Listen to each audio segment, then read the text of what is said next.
Assalamualaikum warahmatullahi wabarakatuh. Perkenalkan, nama saya Irahman Razak. Saya akan menjelaskan tentang medium akses kontrol, yaitu pada kuliah desain dan manajemen jaringan.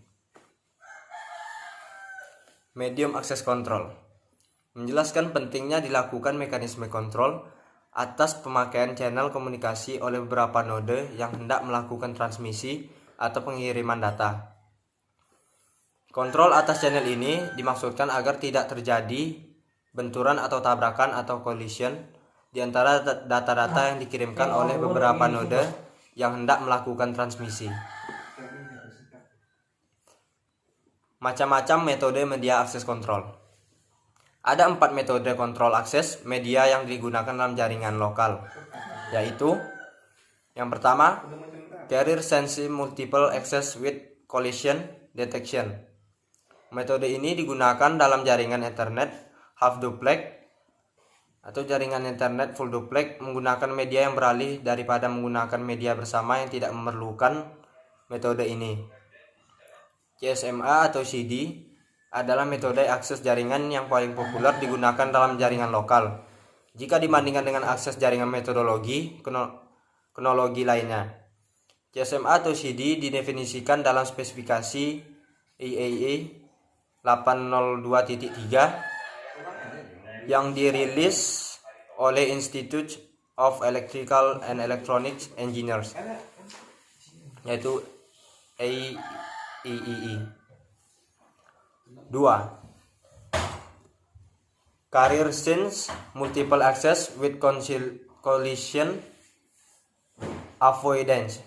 Metode ini digunakan dalam teknologi jaringan AppleTalk dan beberapa bentuk jaringan nirkabel atau wireless network, serta IEEE 802.11a.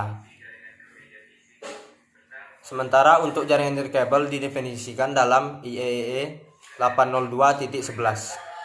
3. Token passing metode ini digunakan dalam teknologi jaringan token ring dan fiber distributed data interface. Standar token ring didefinisikan dalam IEEE 802.5, sementara FDDI didefinisikan oleh American National. 4. Demand priority digunakan dalam jaringan teknologi 100 VG anyLAN dan didefinisikan dalam standar IEEE 802.12. Jaringan dibagi dalam 2 kategori. Yang pertama, jaringan broadcast.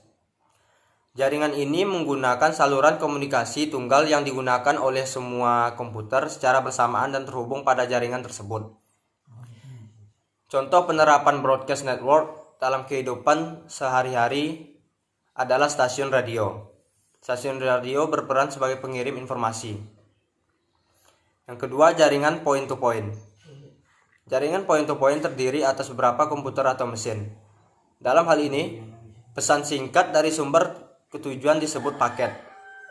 Jaringan point-to-point adalah jaringan data yang biasa digunakan untuk membangun koneksi langsung antara 2 node jaringan. Transmisi point-to-point dengan satu pengirim dan satu penerima disebut unicasting. 2. Broadcast channel sering disebut yang pertama multi-access. Yang kedua random access channels.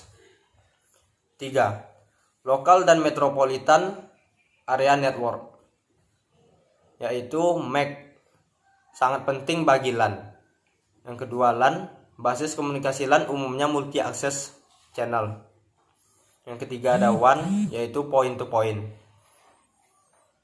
Nah, karakteristik dari LAN yaitu yang pertama, garis tengah tidak lebih dari berapa kilometer. Yang kedua, total data rate beberapa MB per second. Yang ketiga, dipunyai oleh suatu organisasi. Selanjutnya ada WAN. Terbentang di seluruh daerah atau negara, data rate kurang dari 1 MB per second. Dipunyai oleh beberapa organisasi, umumnya pakai existing public telephone network. Selanjutnya ada MAN. Antara WAN dan MAN meliputi seluruh daerah atau kota menggunakan teknologi LAN menggunakan kabel TV sebagai medium. LAN menarik karena Menghubungkan beberapa komputer lokal dapat dikembangkan secara inkremental, harga dan performa memadai, reliable. Alokasi kanal statis pada LAN dan MAN, yaitu FDM, Frequency Division Multiplex Bandwidth, dibagi menjadi N bagian yang sama di mana tiap pemakai memiliki frekuensi band sendiri.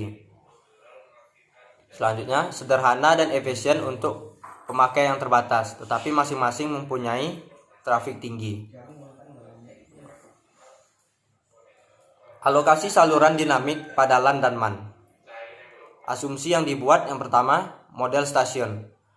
N sebuah stasiun yang independen mempunyai program atau user yang menghasilkan frame. Bila sebuah frame dihasilkan stasiun akan diblokir sampai frame tersebut ditransmisikan. Probabilitas frame dihasilkan selama T sama dengan konstanta laju kedatangan dari frame baru.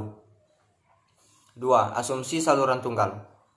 Hanya satu kanal tersedia untuk komunikasi semua stasiun berprioritas sama kecuali bila diatur lain.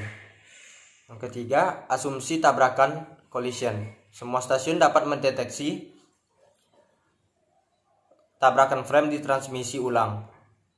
4. Waktu kontinu.